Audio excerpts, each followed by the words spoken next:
নাজিরাবাদে ভয়াবহ অগ্নিকাণ্ড নিয়ে মৃত্যু মিছিল বেআইনি নির্মাণ নিয়ে বড়সড় প্রশ্ন তুলে দিয়েছে। সেই ঘটনাকে সামনে রেখে জলাভূমি ভরাটের প্রতিবাদে এবার পথে নামল সবুজ মঞ্চ সহ একাধিক পরিবেশ সংগঠন।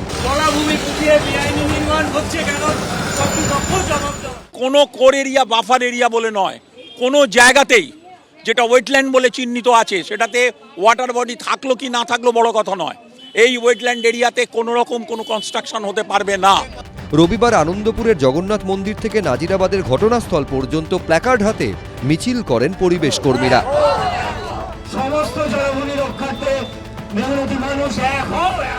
28 জন শ্রমিক মারা গেছে, তার প্রতিবাদে এই মিছিল। আর দ্বিতীয়ত এই যে একের পর এক জলাভূমিগুলো বুঝিয়ে কনস্ট্রাকশন করা হচ্ছে তার বিরুদ্ধে আমাদের প্রতিবাদ। তো শ্রমিক নিয়ে এত লড়াই হচ্ছে, এত কথা বলা হচ্ছে, তাহলে এখানে যে এত শ্রমিক মারা গেল তারা বেরোতে পারলো না, তারা আগুনে পুড়ে তাদের মানে মাথার খুলি আর হাড্ডি ছাড়া কিছু ছিল না, এটা কেন হলো? সেইটা যে construction all rule regulation of ওয়েটল্যান্ডের ভায়োলেশন করেছে, প্রশাসনিক বিভিন্ন কর্তারা এখানে এসেছিলেন, ওদের যেমন ফায়ার লাইসেন্স নেই, সব বিভিন্ন কমিটমেন্ট ওরা দিয়েছিল ওখানটায়। এরপর আমরা ডিসিশন করলাম যে যেহেতু ফার্দার কোনো অ্যাক্টিভিটি দেখতে পাচ্ছি না এবং এখানে আনঅর্গানাইজ ভাবে প্রায় 9-10 হাজার শ্রমিকরা কাজ করে, এই গোডাউনগুলো যেগুলো কোনো অ্যাপ্রুভাল পারমিশন কনস্ট্রাকশন ডিজাইন কিছুই পারমিশন নেই, অতএব আরও অ্যাক্সিডেন্ট অঘটন হতে পারে, অনেক লোক মারা যেতে পারে। 25শে জানুয়ারি আনন্দপুরের কাছে নাজিরাবাদে ভয়ঙ্কর অগ্নিকাণ্ডে ছাই হয়ে গেছে জোড়া গোডাউন। 25-এর বেশি মানুষের দেহাংশ উদ্ধার হয়েছে। ওই গোডাউন জলাভূমি বুঝিয়ে তৈরি করা হয়েছিল বলে ভয়ঙ্কর অভিযোগ তুলেছেন স্থানীয় বাসিন্দাদের একাংশ।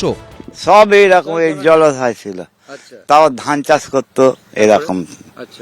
তারপরে ওই বিক্রি সব হয়ে এখন বিল্ডিং উঠে যাচ্ছে। আমরা 20 বছর ধরে আমি এখানে এসেছি, এখান থেকে দেখছি এরকম সব গোডাউন করে সব জিনিসপত্র এরা করে। আগে এখানে মাঠ ছিল, সব জলা জমি ছিল, চাষের জমি ছিল, তারা চাষবাস করতো, তারা মালিককে কিছু দিত, তারা নিজেরাই কিছু খেত। এখন সব মাটি ফেলে এখন সব কারখানা বানিয়েছে।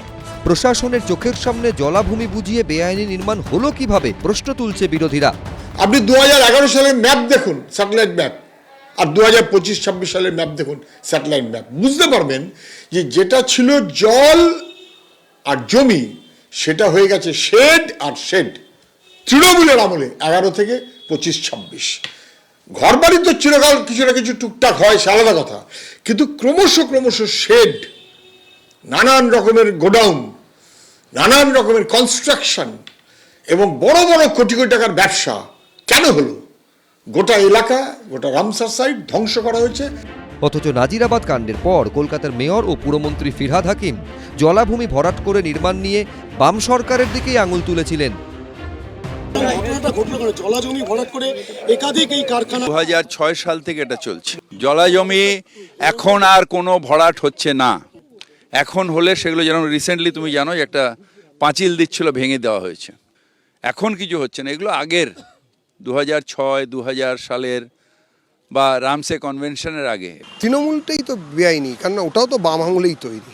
পয়সা ফেকো তামাশা দেখো, তৃণমূলের এটাই নিয়ম। সবাই পয়সা দিয়েছে, গড় করে ব্যবসা করেছেন, ঘরে নাকি অ্যালেজলি এখনো প্রমাণিত হয়নি তালা দিয়ে শ্রমিকদের রেখে দিয়েছিলেন আগুন ধরানোর সময়, বেরোতে পারেনি কেউ। এসব আর ভেবে লাভ নেই। আর মানুষকে অনুরোধ করবো, আর 3টে মাস অপেক্ষা করুন, তৃণমূল হারছে, বিজেপি আসছে, তারপরে নতুন জনতার সরকার হবে। রাজনৈতিক আকচাকতি চলছেই, কিন্তু আগুনে পুড়ে যাদের প্রাণ গেল, যারা প্রিয়জন হারালেন, সেই ক্ষত কি আর কখনো পূরণ হবে?